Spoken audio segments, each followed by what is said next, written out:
नमस्कार।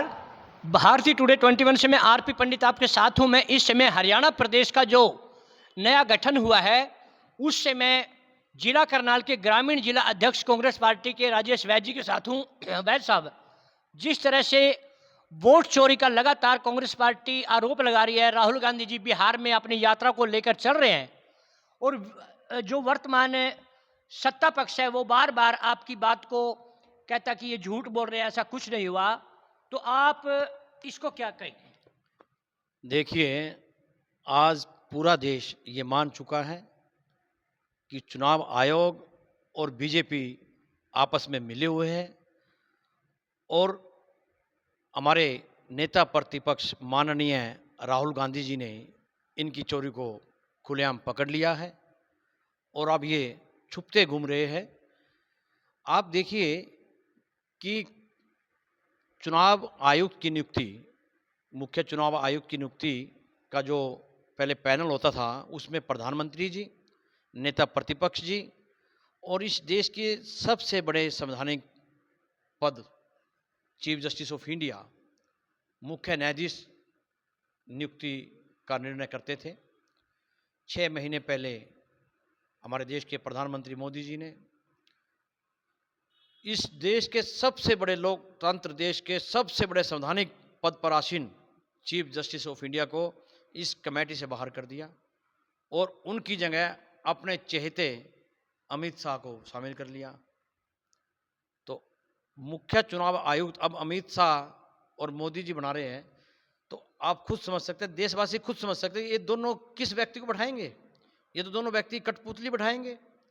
तो आज देश में हालात बद से बदतर है, लोकतंत्र खतरे में है और माननीय राहुल गांधी जी अकेले व्यक्तित्व है जो इस देश में लोकतंत्र और संविधान को बचाने की लड़ाई बड़ी शिद्दत के साथ, बड़ी ईमानदारी के साथ और बड़ी निडरता के साथ लड़ रहे हैं। और आप देखिए सोशल मीडिया पर पूरा देश नौजवान उनके साथ है, लाखों लोग उस यात्रा में चल रहे, डे बाय डे ये काफिला बढ़ता जा रहा है। और मैं आपको दावे के साथ कहता हूं कि इस समय बीजेपी सरकार हिली हुई है और बीजेपी सरकार का गिरना निश्चित है। उपराष्ट्रपति चुनाव भी इंडिया गठबंधन जीतने जा रहा है।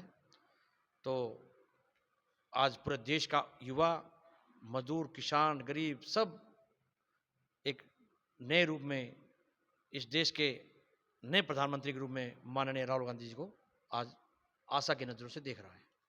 तो वैद जी, हमने आपसे इसलिए बात करी थी क्योंकि आप अपने प्रदेश में नहीं बल्कि पूरे भारत की राजनीति में गहन विचार करते रहते हैं। अब मैं आपके डिस्ट्रिक्ट में आता हूं जहां की आपको जिम्मेदारी मिली।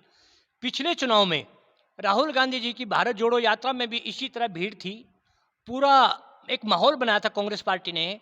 लेकिन कांग्रेस पार्टी जो आपकी जिम्मेदारी जिस डिस्ट्रिक्ट में दी है करनाल में, यहाँ पंचों की पंचों सीट हार गई थी, यह जिम्मेदारी अब एक बड़े रूप में आपके कंधों पर है। तो आप आगामी चुनाव के लिए अपने कार्यकर्ताओं को या किस तरह का एक माहौल बनाएंगे जो कि आप, क्योंकि जीत की तो जो श्रेय और हार का वो सब आपके ऊपर रहेगा। बिल्कुल आपकी बात ठीक है कि हम पांचों चुनाव हारे, लेकिन आप देखिए यही तो लड़ाई लड़ रहे हैं हम देश में कि ये लोग वोट चोरी कर रहे हैं। चुनाव आयोग मिलकर, आप देखिए महाराष्ट्र में शाम को 5 बजे तक जो वोट परसेंटेज था वो 56.8 समथिंग था और शाम को होते होते वो पहुंच गया 65 पॉइंट समथिंग। तो 9% की वृद्धि पूरे महाराष्ट्र में हुई। तो कहीं ना कहीं कुछ ना कुछ तो है ना।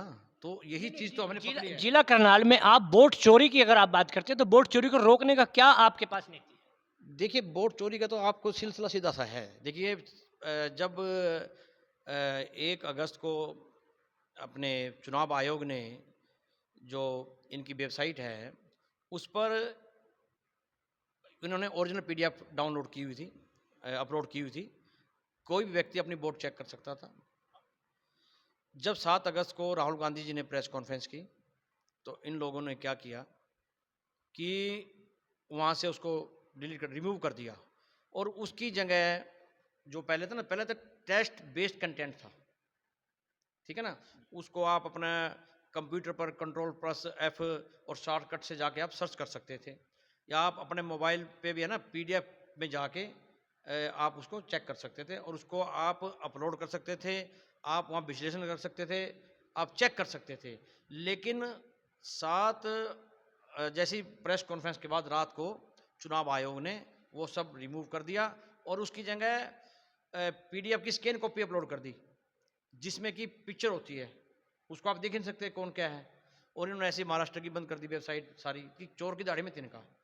और कहा चुनाव आयोग ने कहा भी ये कीजिए, इनको जो 65 लाख लोग आपने काटे हैं बिहार में, जो आपने कहा कि 22 लाख मृत है, 7 लाख लोगों के डबल वोट बने हैं, कुछ लोग बाहर चले गए हैं, तो इन्होंने 65 लाख का आंकड़ा दिया है।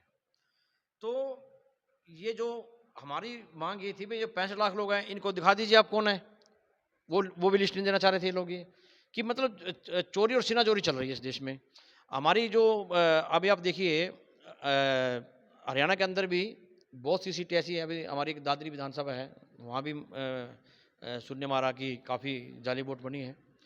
तो ये जो तमाम मुद्दे हैं हम सब खंगालेंगे और ये तो निश्चित हो चुका है कि भाई बीजेपी और चुनाव आयोग मिले हुए हैं।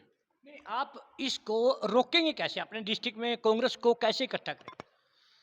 देखिए माननीय राहुल गांधी जिस हिसाब से वोट चोर गद्दी छोड़, हम इसको लेकर वोट चोर गद्दी छोड़ और इनकी बीजेपी और चुनाव आयोग की मिली भगत को उजागर करने के लिए हम पद यात्राएं निकालेंगे।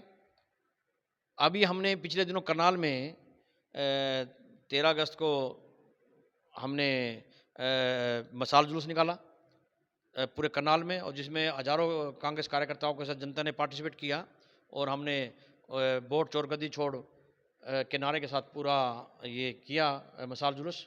तो इस तरह की हम एक मूवमेंट चलाएंगे, हम लोकतंत्र और संविधान को ख़त्म नहीं होने देंगे। कांग्रेस पार्टी हमेशा सत्ता के खिलाफ चुनौती बनी है।